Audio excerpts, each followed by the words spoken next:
হঠাৎ করে বউ রেগে গেল, আর কেন রেগে গেল তা জানতে হলে পুরো ভিডিওটা দেখতে হবে।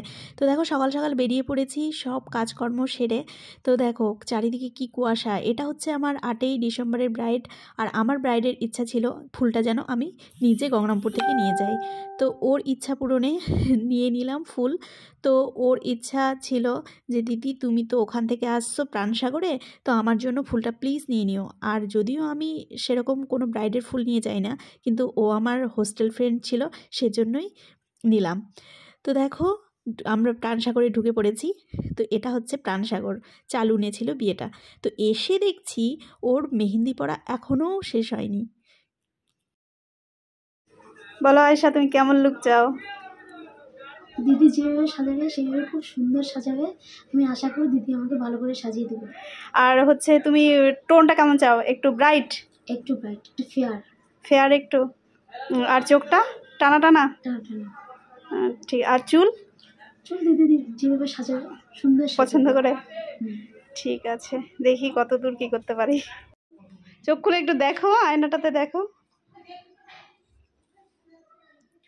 ওয়াও, এত সুন্দর লাগছে, আমাকে চিনতেই পারছি না।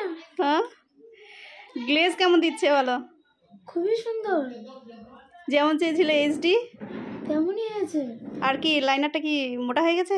না না, হ্যাঁ খুব সুন্দর হয়েছে। সত্যি কথা বলো? সত্যি বলছি, মন থেকে বলছি। কত ব্রাইড বারবার রেগে যাচ্ছিল, কারণ বারবার দরজা খুলে সবাই আসছিল সেজন্য। তো সত্যি কথা বলতে সত্যি এটা খুব প্রবলেম হয়, আমাদের মেকআপ আর্টিস্টের ক্ষেত্রে প্রবলেম হয়, আর ব্রাইডের ক্ষেত্রে তো হয়ই। কারণ আমরা সবসময় চাই যে নিরিবিলি জায়গায় একটা, যাতে আমাদেরকে ডিস্টার্ব না করে কেউ, তো ওরকম একটা জায়গা আমরা খুঁজি। তো যাই হোক, কিছু করার নেই, ওর বাড়ির লোকেরই উপর ও পুরো খেপে গেছিলো যে বারবার দরজা ধাক্কাচ্ছিল। তো শেষমেশ আমার ব্রাইডের লুক কমপ্লিট হয়েছে। কেমন হয়েছে সাজানো অবশ্যই আমাকে জানিও। খুব মিষ্টি একটা মেয়ে, দেখো ওর লুকটাই পুরো চেঞ্জ হয়ে গেছে। আর ও বারবার বলছিল দিদি আমি যেমনটা চেয়েছিলাম ঠিক তেমনটাই পেয়েছি। আর ওর মেহেন্দি পরা দেখে তো আমি বলছি যে তুমি এইভাবে কেন মেহেন্দি পরেছো? বলছে মেহেন্দি যখন আমি ভুল হাতে যদি পরি তখন সবাই কি বলবে যে মুখের থেকে হাতেই কালো লাগছে। তো সেই জন্য আমি জানো ওরকম মেহেন্দি হাত ভর্তি করে মেহেন্দি পরিনি, যাতে কেউ বলতে না পারে যে হ্যাঁ হাত কালো মুখ ফর্সা। তো না, অ্যাকচুয়ালি ওর টোনটা সত্যি খুব ফেয়ার ছিল। আয়েশা খুব সুন্দর লাগলো, খুব সুন্দর,